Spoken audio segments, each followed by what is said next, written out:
Welcome to our extra byte webinar. Today we're going to talk about how you can really advertise. Can you really advertise on a small kind of marketing budget? So yeah, let's get into it. So today we've got myself. I'm Mark. I'm the paid performance manager here at Extra Mile Digital. I look after all the kind of the paid media teams here. I've been here about 6-7 months now. So yeah, really getting into it now, and yeah, looking forward to getting stuck into this topic with you. And here I've got Luke with me. Hi, I'm Luke. So I'm the paid media account manager here at Extra Mile Digital. So I deal with all things PPC and paid social strategy, all the way through from the planning stages for the full customer journey, all the way through to the implementation and the actual builds and optimizations of the campaigns as well. And I'm very excited to be here with you.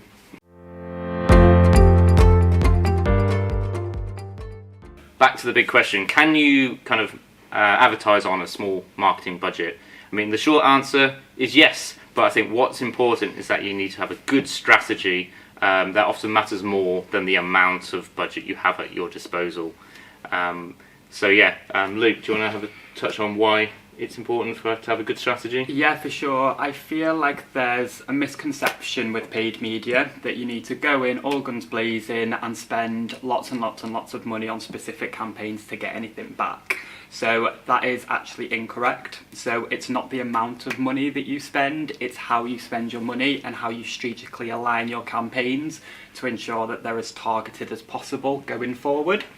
There's a huge mistake of utilising broad terminology and industry-specific terms and competing against the big game players in your specific industry. And I mean, these big game players could be dealing with 10k, 20k, 30k plus budgets, and it's quite difficult to compete with them for them broader terminologies. So it's super important, and the buzzword of this webinar will be targeting and precise targeting and understanding how to streamline your targeting to the best of your capabilities to get the most out of your budget. Yeah, exactly. So yeah, in a nutshell, you can't target everybody and test everything all at one go. You've got to be very selective in what you do. So let's kind of have a look into that.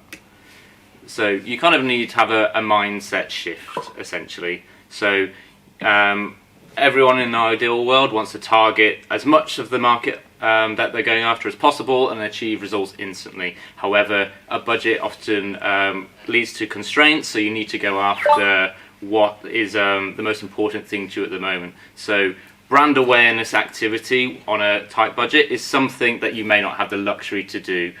So therefore you need to shift your focus to be more super targeted and go for relevance over kind of a mass approach. And one main way of doing this is through that hyper-targeting buzzword that I mentioned before, and I told you that's going to be mentioned quite a lot throughout this webinar. You need to understand what your niche is and really pinpoint them keywords, whether that be super long specific keywords or a bit of a more niche demographic. Just understanding that target and that precise targeting can help to streamline your kind of budget and where you spend your money.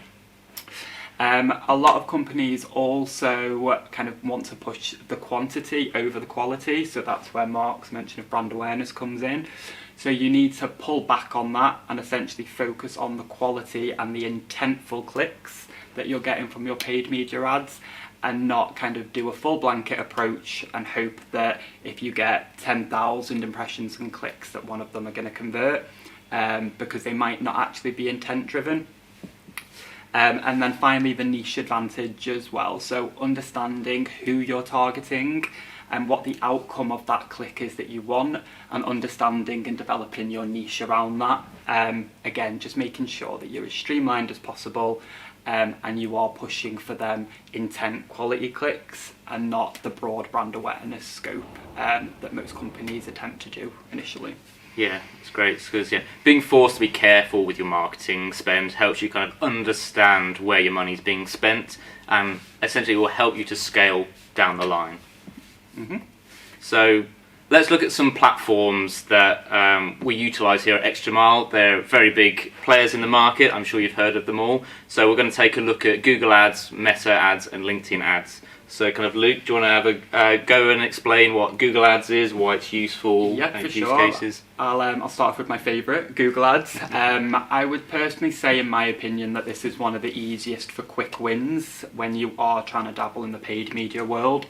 So the traffic, if done correctly with the correct keywords and the correct campaign structure, can be highly intentful. So it's people that are actively searching for a product or service that may be similar to yours, or at least in the market to do the research side of things to see if they do need it or whether they don't need it. So this is super good for, like I said, the quick wins for local targeting. So if you're looking for any local services or local custom, this is really good at really pinpointing and streamlining that demographic. Any niche products as well, so you're able to actively control and input specific niche keywords into Google Ads. So again, that helps to solidify the intent on the targeting. And anything that people are looking for urgently, so kind of the bare first place that people go to when they're kind of in a panic or looking for a service to reconcile a problem, it is naturally 90% of the time Google. So harnessing this and solidifying your keywords to kind of work around them urgencies that the customer might have will obviously help to increase your likelihood of getting leads through. And like I said, it's one of my favourites to start off with. It's a super quick win. And again, the buzzword of precise targeting, just making sure that them keywords are as specific and as targeted to the action you want the customer to pursue, is super, super important in the success of this. Yeah, exactly. And with Google Ads, I think I quite like how there's a real high level of granular control. Yeah. Even from a budget perspective, you can start really low, £5-10 a day, and still see some results at the other end. So yeah, it's a nice, good place to start for a lot of businesses, Google Ads. For sure. I think also there's quite a misconception in today's day and age that you need to kind of push that broad match machine learning, AI targeting on Google, and it's probably something that a lot of people see plastered all over LinkedIn or plastered over kind of their feeds that they're looking into. And it's super, super important to kind of pull back on that and not get carried away. That AI broad match targeting is usually for people and companies that have huge budgets and have tens of thousands to spend in testing. When you are kind of setting up a Google Ads on a small budget, it is important to kind of step away from the noise of the AI and just focus on what you want to be found for and what control you have over your targeting as well. Yeah, sounds good. And then, next up we've got meta ads. Yes, so slightly different in relation to the outcome and the strategy behind Meta. So Meta is more kind of interruption marketing. So you're essentially trying to convince people from your creatives, from your ads, from your campaign strategy that they need your product. So you are creating that demand. So the strategy behind that obviously needs to be altered slightly in comparison to what you would naturally do on Google. So Meta is super good at kind of gaining traction for webinars, for any kind of white paper downloads, any research purposes, top of funnel. And essentially it utilises audiences and demographics which may be interested in your product or services based on your research, but obviously it's not as intentful. So the main win strategy here would be having high levels of creatives, so ensuring that your creatives are up to scratch and they stand out in an already kind of saturated content market at the moment on Meta, if you agree. Yeah, definitely. I think what's important here is that you can already see that Google Ads and Meta Ads, they already kind of operate in different ways. Obviously, Meta Ads, and we'll touch on LinkedIn in a moment, are quite creative-led, which is something, if you come from a Google Ads background, is something that is often considered secondary. So it's really interesting how these paid media platforms have very different approaches. Yep. And moving on to LinkedIn Ads, which being a B2B marketing agency, we touch on this a lot more than meta ads. Because Luke, do you want to say why we might do that? Yeah, so essentially it goes back to that precise targeting buzzword that I mentioned at the beginning. All about targeting. That I'm going to be mentioning throughout. So LinkedIn actively has, I would say in my opinion, the best targeting capabilities on any paid media platform, specifically for B2B. So you're actually able to harness data already inputted by specific professionals when they create their profile. So that allows you to target based on specific job titles. It allows you to upload specific company lists that you're looking to target, whether they're key accounts that you're potentially looking into or trying to get the word out of, and utilise interests and professional groupings as well, to essentially really streamline and layer your targeting to hit the right people. So this is really, really good for B2B specifically, because you can target them CEOs, them decision makers, but also streamline the industry and the interests in a more niche manner. Yeah. And essentially it just, when done correctly and layered correctly with the targeting, it can be invaluable to getting the word out to the right people. Absolutely, yeah. The only caveat of LinkedIn is that it is slightly more expensive in relation to CPC of other channels. So the price you pay for that streamlined targeting is slightly higher. So it goes back to the whole making sure that you're focusing on quality and not quantity. And because you are paying slightly more cost per click, you want to be as granular as possible with that targeting and make sure that intent's there. Exactly. On LinkedIn, you're kind of paying for that pre-filtered audience, which is why it's unfair to compare LinkedIn against Google Ads, because they're doing very different things. Google Ads typically sits lower at the funnel when people are ready to convert. LinkedIn might be at the top. So there are different costs, and you have to take that into account when comparing these platforms. Yeah. I think it's also super important to focus on the customer journey itself as well. So where are you at in this customer journey? Where do you want to focus on? Do you want to focus on galvanizing new customer interest? Do you want to focus on targeting people that already might be intentful and towards the latter part of the funnel? So that's where understanding your strategy, what you need and what you want from the ads is super important from the outset, to understand where you are in that customer journey, what channel to use, and essentially why you want to use that channel.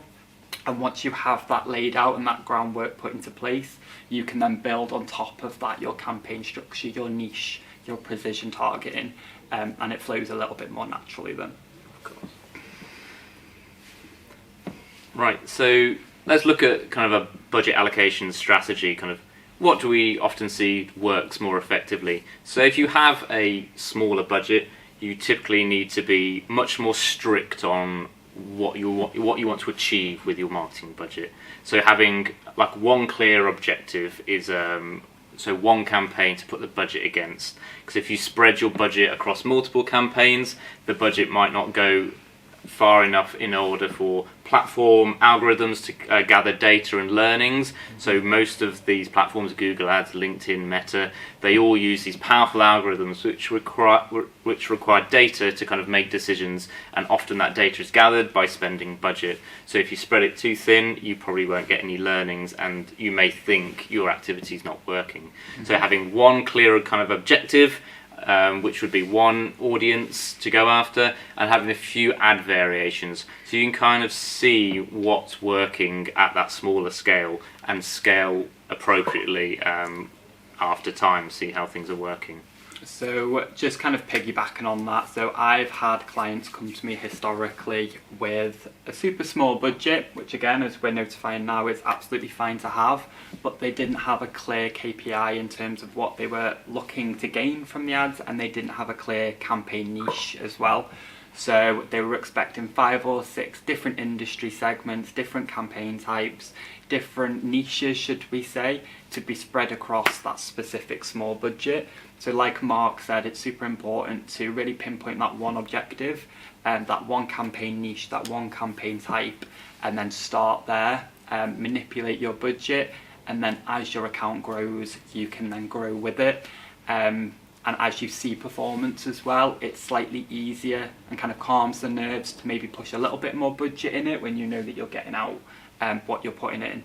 So again, it's super important to start off small, and then you can incrementally scale up from there with kind of where the account takes you and the performance that you're seeing. Yeah, it makes sense.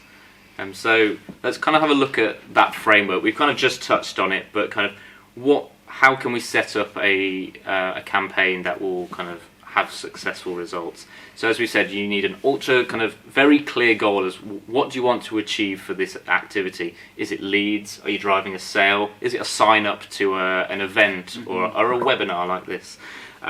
Once you have that clear goal, then you can get the targeting right. Have super tight targeting, whether it's the locations you're going after, or is it interests or industries. You have that super tight targeting, and then having high converting landing pages. Now, I would say this is something that's often overlooked when it comes to paid media. Definitely. You may have the clear goal, you may have the super tight targeting, but when they come to your website, there's no call to action, or it's below the fold, so meaning they have to scroll down the page to click buy now or inquire now. A lot more work around that will help improve conversion rate and make your budgets go a lot further.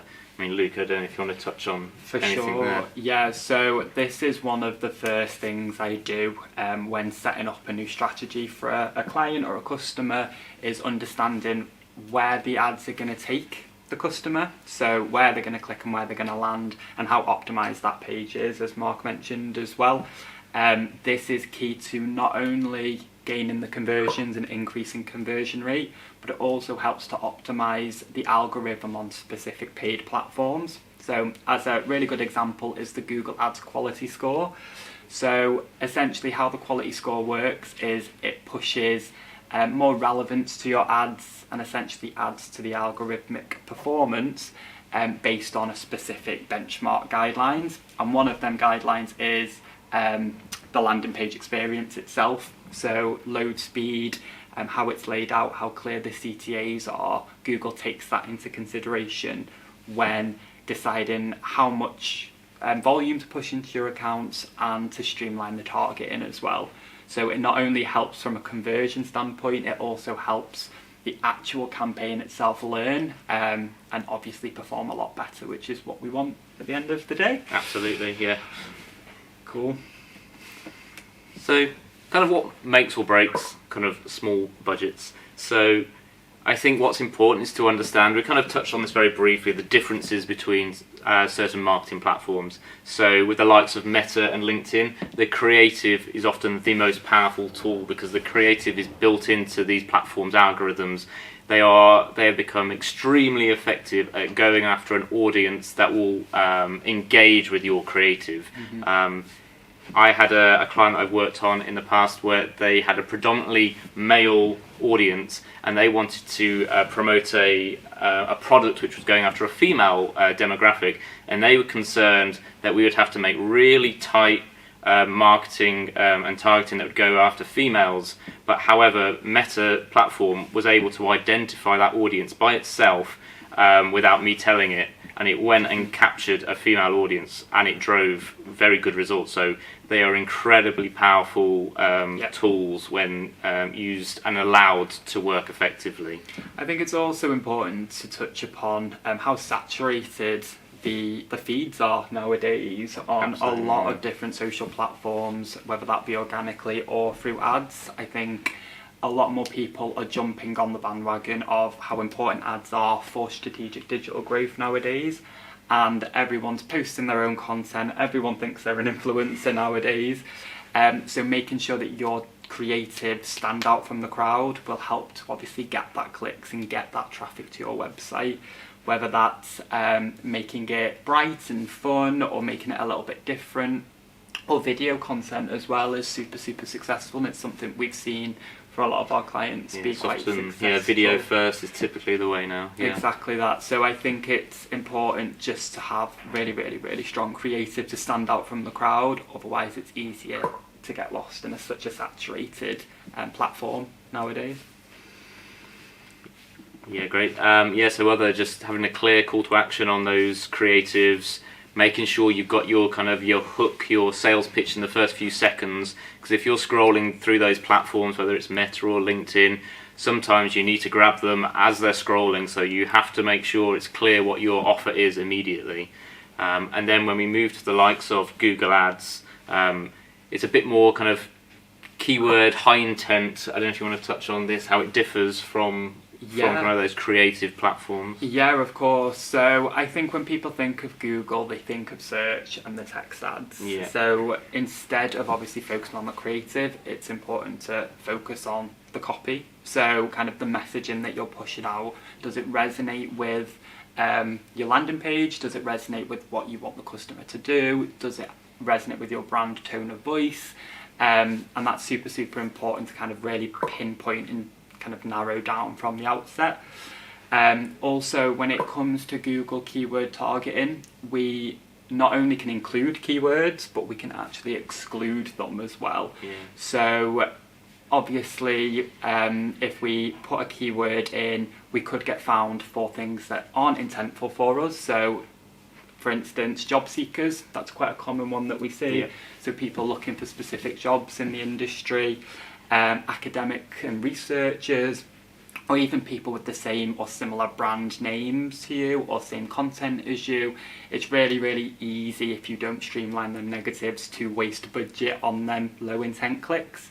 So from the outset, we would usually create a full list or a complete research document based on what we think the customer might be found for, our client might be found for, based on their campaign keywords, and how we can really streamline that intent from an exclusion point of view and not just focusing on what we are including and what keywords we're pushing out there as well. Often those negative keyword lists are just as powerful as the ones you're going after. 100%, and we've noticed just from incorporating them negative keyword lists that the click-through rate, aka the intent, and the amount of people clicking in comparison to seeing your ads actually skyrockets, and it becomes a lot more intentful. You might naturally see your cost per click creep up slightly as well as it becomes more streamlined and more targeted, like we touched on LinkedIn.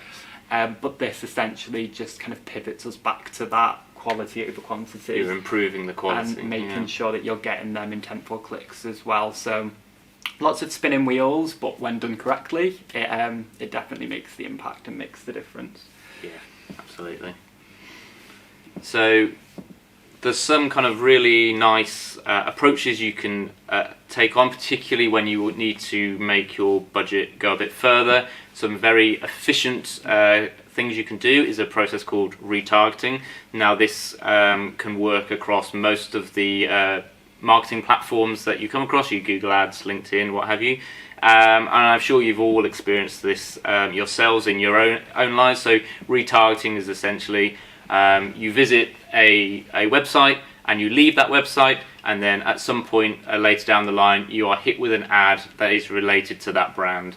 Now the idea here is that you're re-engaging that user with your business or your brand with maybe a compelling offer or something like that to bring them back to either finish that purchase or actually make them reconsider their decision. Should they sign up? Should they inquire about your services? Because it's a very small audience, typically, it's usually quite cheap. This is something that's often used quite effectively, particularly on Google, but like I said, you can use it across most kind of platforms. And I guess kind of the first thing that goes through someone's head when we discuss retargeting and kind of following people around the internet, as I like to think, is, oh my, that could be so annoying. I remember when I clicked on this product and was following it was following me around and I didn't want to purchase it, etc. So it's super important to streamline the stipulations of the retargeting as well. Absolutely. So instead of just actively pushing and pushing and pushing, you can put caps on frequency. So how many times someone sees that retargeting ad, when they reach that cap, then it won't be visible anymore, eliminating spam. Placement optimizations as well, so we're able to do account-wide and campaign-specific placement optimizations, so removing all them apps that kids might be playing on and getting the wasted clicks, any gamings, and essentially just making sure that not only are we targeting the right people, but we're showing our ads in the correct placements. That would help to increase that intent.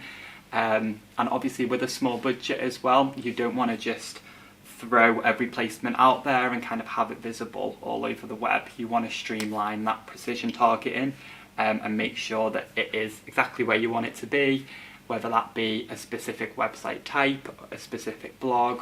But yeah, it's super important that you really streamline them as well. Absolutely. I feel like it ties into like storytelling. It's something I've realised I'm starting to use a lot more when I'm talking to clients and people around paid media. It having a story that's compelling and flows. Retargeting is a very powerful tool in this storytelling arc. So you can show them a more generic, maybe more brand-led ads that gets them engaged with the brand, and then based on what they viewed, you could target them with a retargeting ad that's related to a product or something that they've seen on your site, so the ad becomes more bespoke and more relevant to the user, and that hopefully engages them further into your business, and they may end up making an action on your website, whether that is inquiring or purchasing a product. So yeah, very powerful. For sure, and I think just again piggybacking on that is it's a really powerful tool to develop thought leadership in your industry. So I think nowadays with any digital marketing strategy, it's a process. I think the days of just one-click conversions are long gone, and people are being a lot more specific. So kind of adding that retargeting level allows us to really retarget to people that have already shown an interest, but show them exactly why they should convert with us. So identifying white papers, specifications, whether that be technical, testimonials, reviews from customers or businesses that you work with, and that's a really good point to say, oh okay, these people have already shown an interest in us, let's retarget them and show them exactly why they should purchase for us, why we're industry leaders and why we're good at what we do. And retargeting is a key pivotal part in obviously implementing that strategy and getting that across to the customer. Yeah. So yeah, I mean, such a simple process, but actually very powerful when done correctly. Yeah. Cool. So we've done a lot about kind of best practices, what you should do. I think it's fair to say we should probably cover up some suggestions as to what not to do when you have the downsides, things which are likely to lead to you not succeeding in your goals. So yeah, Luke, I mean, we've both experienced this one. Boosting social posts is often a big no-no. LinkedIn, Meta, they have paid campaigns for a reason. If you boost organic kind of posts, it's typically just a vanity metric approach, getting a kind of applause from from an audience, but it doesn't really drive growth or drive leads, does it? Yeah, I think anything that you can do or gain from boosting a post, you can do utilising an actual paid ad twofold. Obviously increasing the intent. There's more targeting methodologies behind actually utilising ads instead of boosted, and it can just be a super drain on resource. So this has been a roadblock and a barrier that I've had with numerous now clients on actually coming onto paid media. So they've had bad experiences of, we've boosted posts once a week, we've seen likes but no conversions, we've seen comments but no leads. And it can really go down that negative thought process on what paid can actually do, whereas kind of taking the budget you would spend on boosting that post and pushing it into your strategy, you get more control, more relevance, more targeting opportunity, and it is just essentially more streamlined with the budget. So if you're going to take one thing away from this, it's just please don't just randomly and sporadically boost your posts, because that is a super drain on resource. Think about who you want to target, what you want to target, and make it bespoke to the paid campaign, and not just kind of guesswork on what visibility you want over your different posts. Yeah, cool. Yeah, and another kind of suggestions what not to do. So we've talked about having a clear goal, maybe run one campaign. Now, if you find that doesn't work after 1 or 2 days, don't shift focus entirely. You do have to have a level of patience when it comes to paid. So as we've mentioned, these platforms use kind of very sophisticated algorithms that need to kind of collate data and build and get learnings. If you start changing things like every couple of days, it will just throw out all of those kind of algorithms, and it will confuse the systems, and you're destined not to get the results you kind of initially wanted at the kind of the offset. I think one kind of piggybacking off that, one mistake that I see on a lot of accounts as well is kind of jumping straight into them conversion bidding strategies.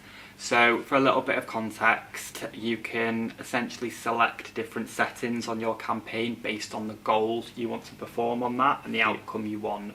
So if it's traffic, you can push a max clicks bidding strategy to push more traffic to the website. If it's conversions, you can utilise the algorithm to push max conversions or conversion value, depending on whether you have the values to hand. And essentially that deems on who it targets and why it targets it. So a mistake I see from the outset, specifically smaller budgets and fresh accounts, is people go straight for the conversion metrics. So they do a little bit of research on Google and they say, okay, max conversions, I want a target CPA of 10, which in the grand scheme of things might be a little bit unrealistic and unreliable on it.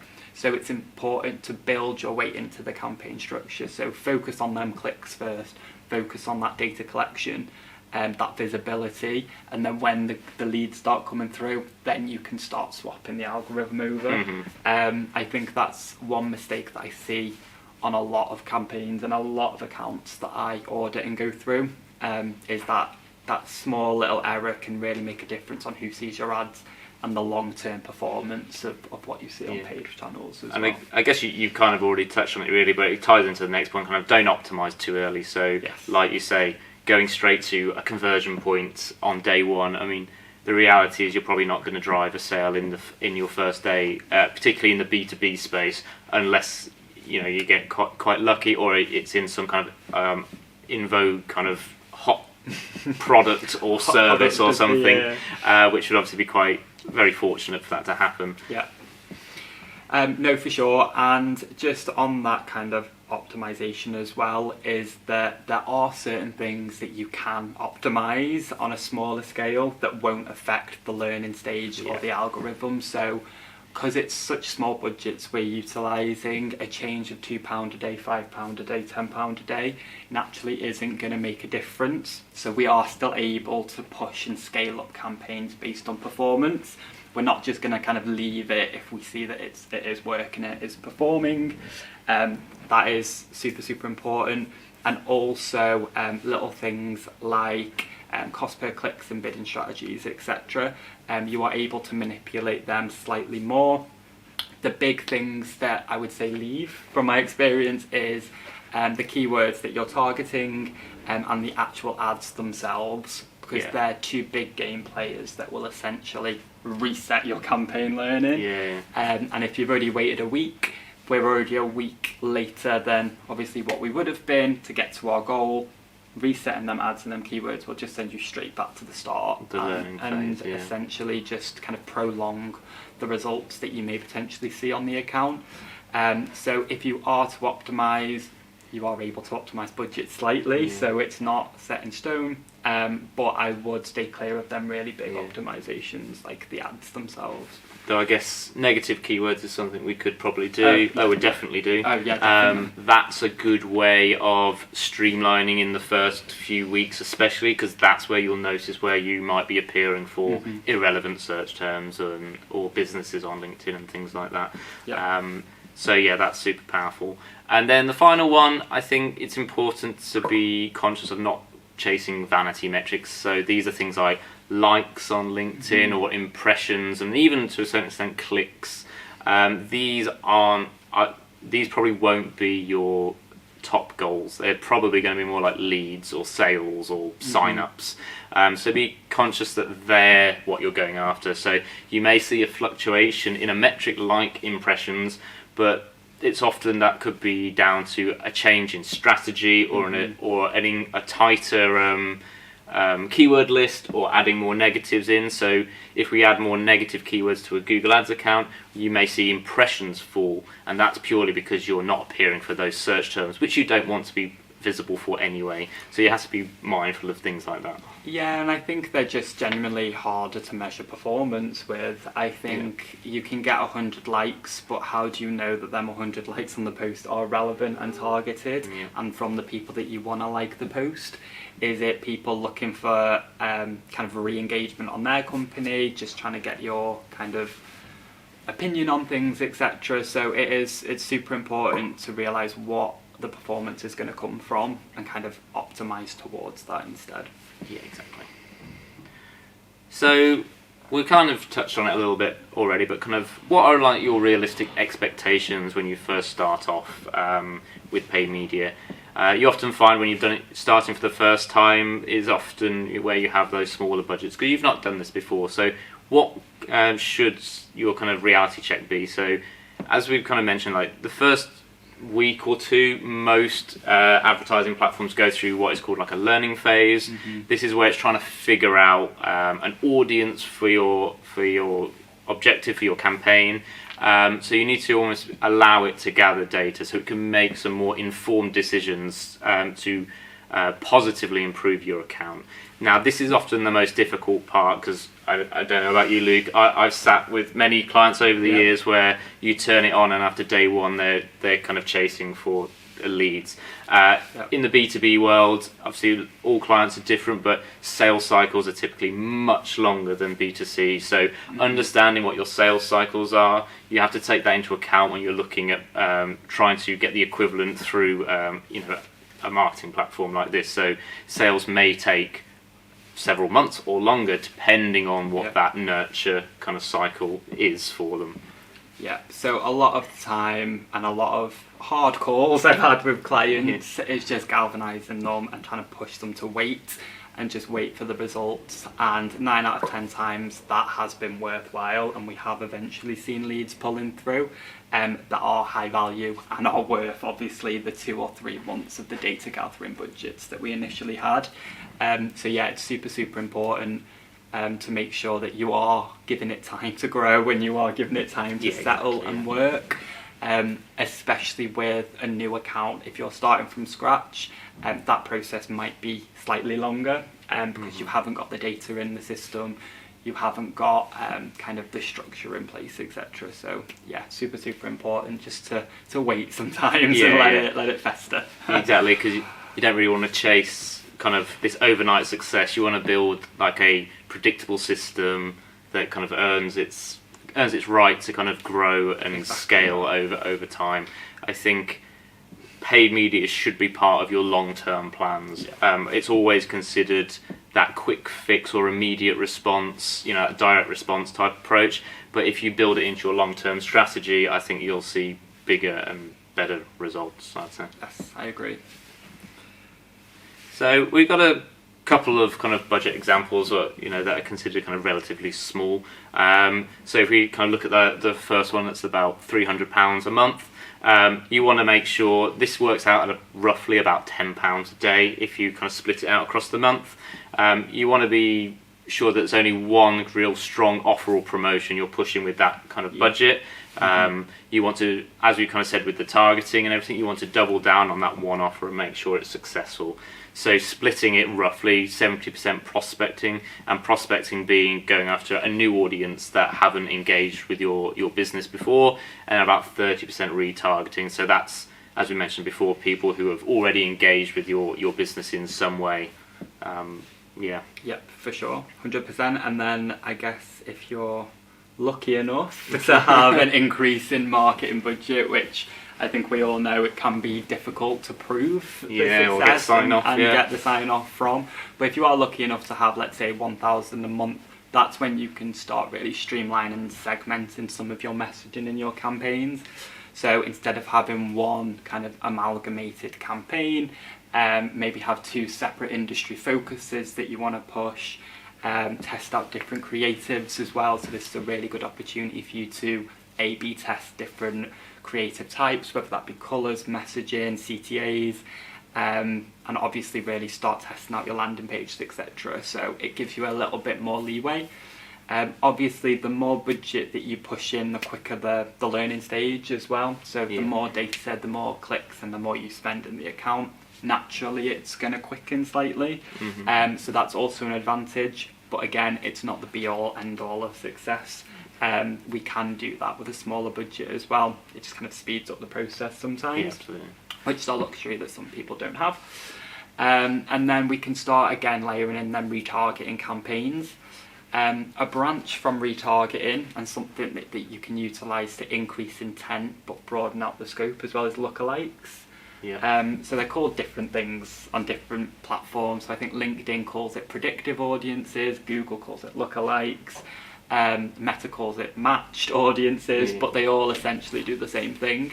And it allows you to use currently converted data on the account, so anyone that's signed up via an ad click, or B, first party data, so any current customers that you have, we can import into the specific platforms.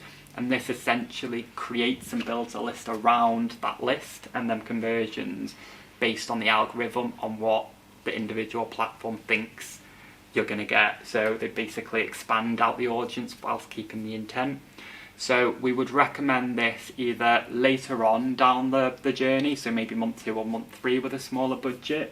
But if you have got that bigger budget to play around with, you could potentially layer in that from the outset, as you've got a little bit more to play around with. Sure. But again, super key in performance.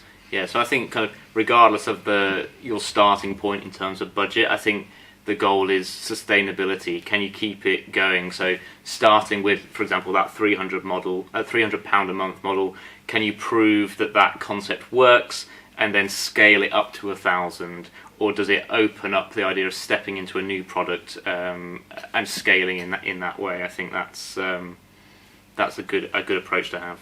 Sure. So as we're kind of coming towards the end now, we're kind of just reiterating having like a high focus, high intent, strong converting landing pages are all big factors that would drive a small budget to success.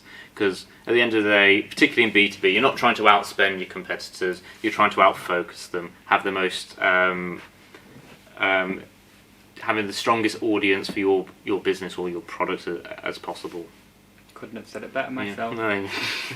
And then just a final note really on the final kind of verdict. Like small budgets, they aren't barriers, it's more of a filter. It kind of forces you to be more strategic, more creative, and more customer-centric than your competitors, who might just be kind of throwing money at the wall with this brand awareness piece that isn't actually driving the goals that they're after. Yes. So yeah, great. Well, thank you.